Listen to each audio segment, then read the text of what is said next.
السلام عليكم، ازيكم عاملين ايه؟ يا رب تكونوا في افضل صحة واحسن حال. تعالوا بقى النهارده نعمل كده شوية فول دايب كده شبه الزبدة، يعني بيدوب دوبان في البق، ولا اللون الكهرماني بتاعه ما شاء الله بجد. يعني الطريقة دي من انجح الطرق اللي تخليكي تعملي بيها الفول، وهيستوي معاكي في مسافة ساعتين زمن بإذن الله، وممكن اقل كمان. وعلى فكرة الفول ده فول بلدي من اللي الناس بتقول عليه ان هو بياخد وقت في التسوية. أنا الحمد لله عملته وما خدش معايا ساعتين زمن بجد. هاقول لِك على التريكات والحاجات اللي تحطيها في الأول عشان الفول يطلع مستوي معاكِ ويخلّي عملية التسوية سريعة، والحاجات اللي تحطيها في الآخر وما تحطيهاش في الأول عشان ما يبطئش معاكِ عملية التسوية. وكمان هاقول لِك كده على كام مكون سري زي بتوع المحلات يخلّي القشرة دايبة معاكِ دوبان كده زي ما أنتِ شايفة في الفيديو، ويخلّيه يطلع معاكِ باللون الكهرماني الحلو ده. وأسرار المطاعم هتلاقيها كلها في الفيديو ده بإذن الله، وبكل سهولة تقدري تعمليه. ده الفول البلدي مش الفول السريع. هنعمله مع بعض بكل سهولة، وتعالوا يلا نبدأ مع بعض كده نشوف ايه هي الخطوات اللي نعملها، والتريكات اللي تخلي بالك منها، والحاجات اللي تأخريها في تحضير الفول، والحاجات اللي تحطيها كده في الأول مع تسوية الفول عشان يخلي الفول يستوي معاكي بأسرع وقت بإذن الله. يلا بينا كده نبدأ بسم الله ونسمي على الرسول عليه أفضل الصلاة والسلام. وما تنسيش لو عجبك الفيديو تحطي اللايك بتاعك واشتراكك في القناة، ونوريني في الاشتراك بالقناة بتاعتي. أول حاجة هنعملها هنجيب الفول بتاعنا، الفول التدميس، الفول البلدي. يعني بيكون سعره أرخص شوية من الفول اللي هو السريع، وبصراحة بيكون طعمه أحلى وأطعم من الفول السريع، لأن ده بلدي ما شاء الله بيكون يعني طعم الفولة بتاعته جميلة كده. فأنا جبت هنا حوالي كيلو من الفول، ونقعته من قبل ما أبدأ في الشغل بتاع الفول من قبلها ب24 ساعة، يعني يوم كامل بنقعه في المية، وكل شوية باغيّر عليه المَيّة. أول حاجة تحطي مَيّة سخنة من الكاتل، أو تغلي مَيّة وتحطيه يعني بتشطفي الفول أول حاجة كده شطفة كويسة، وبعدين بتنقعيه في المَيّة السخنة، وكل كام ساعة كده بتغيّري المَيّة بتاعته، ولحد ما يعدّي 24 ساعة يعني يوم كامل هتلاقي بُصّي القشرة بتاعته تحسّي إن هي خلاص يعني ابتدت تدوب كده معاكِ. فعشان كده لمّا نيجي نسويه هيكون حلو معانا جدًا في التسوية، ويكون سريع، وكمان باحس إن هو بيكون لونه كده فاتح ونضيف وجميل ما شاء الله. بُصّوا أنا هنا باورّيكم الفول البلدي دوّة، اللي هو هتلاقي بقى إيه حجم الفول مش كلّه شبه بعضه، وهتلاقي فولة مثلًا ناشفة شوية، فولة طرية شوية كده. فإحنا هنجيبه ننقعه ونصفيه كويس من المَيّة، وهابدأ أحط الفول بتاعي في حلة تكون كبيرة، وحاولي تكون الحلة بتاعتِك أكبر من مقدار الفول عشان لمّا ييجي يستوي براحته ويلاقي براح إن الفولة كده تكبر وتتمدد وتبوش معاكِ في التسوية، يعني تدوب كده دوبان. ما تجيبيش حلة محكمة أو قدرة تكون مثلًا صغيرة وتحطي فيها كمية فول كبيرة، هتلاقي الفول بتاعِك مش بياخد راحته في التسوية، وهتلاقيه مكتوم معاكِ في التسوية. فحطي كمية الفول مناسبة للقدر أو الحلة اللي هتعملي فيها. أنا عندي هنا القدرة، بس أنا ما رضيتش أعمله في القدرة عشان الناس اللي ما عندهاش وعايزة تعمله عادي في الحلة بتاعة الطبيخ بتاعنا. ومعايا هنا حوالي مثلًا ربع كيلو من الفول المدشوش اللي هو بيكون قنصاص ده، ومعايا برضه كده ممكن نُص كوباية من العدس الأصفر. زي ما أنتم كده شايفين الكمية، أنا مش باحط كمية محددة، أنا باحط كده بالنظر لكمية الفول بتاعي. وبرضه حوالي كمية نُص كوب من الرز المصري بتاعنا عادي. طبعًا كل الحاجات دي باغسلها كويس وباشطفها بالمَيّة قبل أمّا أحطها، لكن الفول المدشوش والعدس والرز مش بننقعهم في المَيّة، بنشطفهم بس بالمَيّة ونغسلهم كويس. وأنا هنا معايا مقدار بصلة كبيرة ونُص ليمونة، وهاقول لكم بقى إزاي تحطوا الحاجات دي كده بالترتيب عشان ما تبطئش التسوية معانا. أول حاجة أنا نزلت بالبصلة بتاعتي طبعًا مقطعاها، عايزة تحطيها سليمة حطيها، لكن لو أنتِ مش هتفرمي الفول في الآخر فقطعيه كده. إنما لو أنتِ بتحبي الفول إن أنتِ تفرميه مثلًا في الكبة أو بالهاند بلندر أو كده، فيُستحسن إن أنتِ تقطعي البصل الأول. ومعايا هنا نُص ليمونة باعصرها، عايزة تحطّي ليمونة كاملة حطّيها بقشرها، بس أنا بصراحة مش باحب إن أنا أحط قشر الليمون يعني في التسوية. الليمون هنا باحطّه يا بنات عشان بيفتّح لي لون الفول بتاعي في التسوية، وكمان بيحافظ لي إن الفولة بتاعتي ما تتأكسدش بعد أمّا أسوّيها. طبعًا كتير مننا بيسوّي الفول وبعد ما تلاقيه استوى خلاص تطفي عليه النار بعد شوية، أول ما تلاقيه برد كده بتحسّي إن الفولة لونها غمقِت وتحسّيه مايل للون الأسود. فهنا بنحط النُص ليمونة عشان الفول بتاعي ما يتأكسدش طبعًا، لإن الفول ما شاء الله مليان حديد، فأي حاجة فيها حديد لو ما عصرتيش عليها الليمونة بتتأكسد من الجو. ومعايا هنا البهارات بتاعتي والزيت والملح، طبعًا حطيت البهارات شوية من الكركم وشوية من البابريكا وشوية من الكمون وشوية من الكزبرة ومعلقة كده صغيرة من الملح. طبعا أنا هنا حطيت الكركم والكاري يا بنات بديل للون اللي المطاعم بيحطوه على الفول. اللون دوت اسمه لون غروب الشمس، بيتباع عند العطار كده. وبيحطوه عشان لون الفول بتاعهم يطلع أصفر كده وكهرماني أو عسلي جميل. فانت لو مش متاح في المكان اللي انت قاعده فيه لون غروب الشمس ده عند العطارين، تقدري تستبدليه كده بالكركم والكاري زي ما انا عملت. لون الكركم والكاري هيديني قصدي البابريكا، الكركم والبابريكا هيديني اللون الاورنج او اللون غروب الشمس بالظبط كده زي ما انتوا شايفين. وطبعا بخلط كل المكونات دي على بعضها قبل ما ارفعهم على النار، وبحطها على نار عاليه في الاول، وبعدين بهدي النار شويه متوسطه، مش عايزاها في الاول هاديه خالص. لما يبدا الفول يدخل في مرحله التسويه ببدا اهدي النار بقى كده وبخليها هاديه شبه الشمعه، وبتستوي معايا والله يا بنات. يعني الفول فعلا ما كملش معايا ساعتين. تعالي بقى اقول لك على التركه اللي تخليكي تسوي الفول.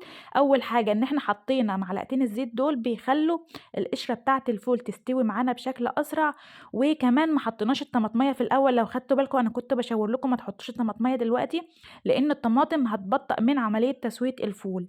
فانا هنا بوريكم اهو ده كده الفول بعد ساعه بالظبط، شايفين دايب ازاي. انا هنا كنت قبل ما اوطي النار، فانا عشان بحب الفول بتاعي يبقى دايب كده ذوبان شبه الزبده، فهسيبه يكمل كمان حوالي نص ساعه على النار. وهبدا انا هنا بقى احط الطماطميه بتاعتي وهقطعها، عايزه تقطعيها مكعبات ناعمه حطيها، عايزه تحطيها كده نصين حطيها، يعني اللي يريحك عادي مش هيقول لا.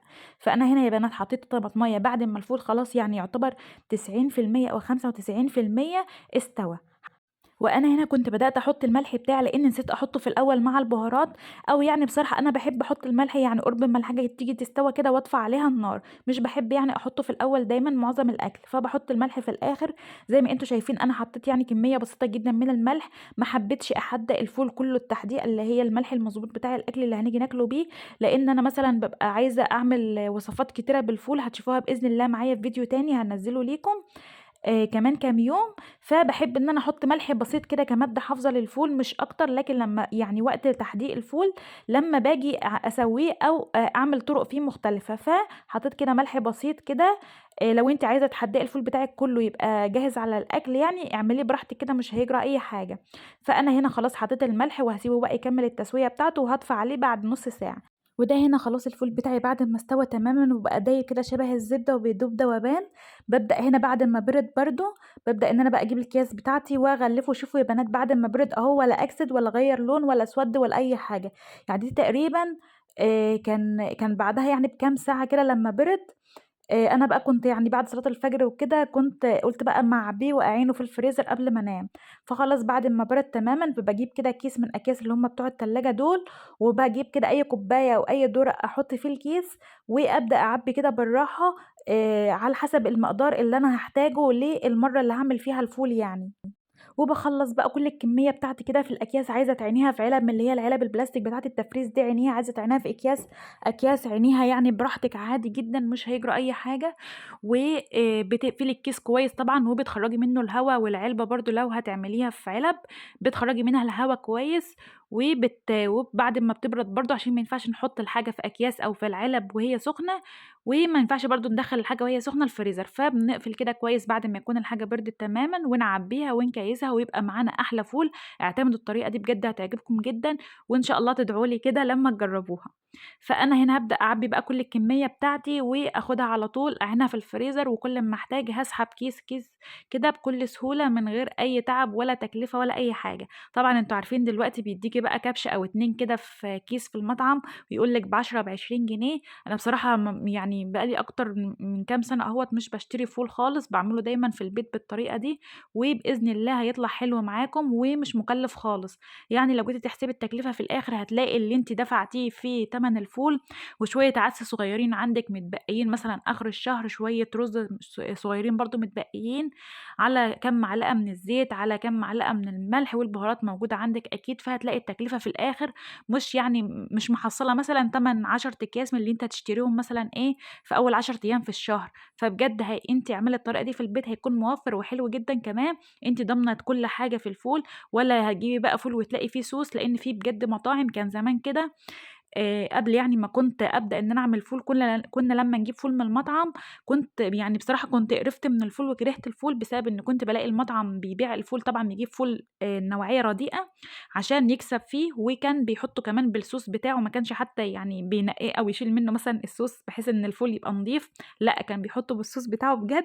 فبجد جات لي فترة كده قرفت من الفول وكرهته، فخلاص بقى أنا قُلت لازم أعمله في البيت كده بكل سهولة وبكل نضافة، هتعتمدوا الطريقة دي بجد يعني من أنجح الطرق ولا هيغيّر لون زي ما أنتم شايفين، وتعالوا بقى بعد كام يوم كده أنا قُلت أمّا أصوّر لكم برضه طريقة كده من طرق الفول يعني اللي بإذن الله هابقى أنزّلها لكم، وهي طريقة الفول بالسمنة البلدي الجاموسي، طبعًا دي من أحلى وأطعم طرق الفول اللي بجد تستطعمي كده بكل لقمة بتاكليها وتخلّيكِ تاكلي تسحبي رغيف ورا رغيف، بجد بتستمتعي بكل لقمة بتاكليها. فأنا هنا أول حاجة معايا معلقتين كده صغيّرين من السمنة البلدي أو معلقة كبيرة، طبعًا مقدار السمنة البلدي يرجع عليكِ، بتحبي تكتّريه أو تقلّليه أو تحبيه وسط كده زي ما أنا عملت، عادي براحتك اللي تحبيه، لكن أنا مش باحب يعني أكتّر دهون أوي في الأكل، فعملته كده إيه يعني متوسط الدهن. ف طريقة السمنة البلدي دي يا بنات أنا عملتها معاكم قبل كده في فيديو هتلاقوه على القناة برضه ارجعوا ليه أو هاحطه لكم بإذن الله في صندوق الوصف، عشان لو حابين تعملوا يعني السمنة الجاموسي دي أو السمنة البلدي من وش اللبن أو القشطة بتاعة اللبن يعني اللي بناخدها من وش اللبن، فأنا هنا لازم أسخّن السمنة البلدي بتاعتي في الwok أو الطاسة اللي هاعمل فيها الفول، ولازم أطُش فيه الفول كده عشان يطلّع طعم وريحة السمنة البلدي في الفول، كل لقمة بتاكليها تلاقي فيها طعم السمنة كده حلو وجميل.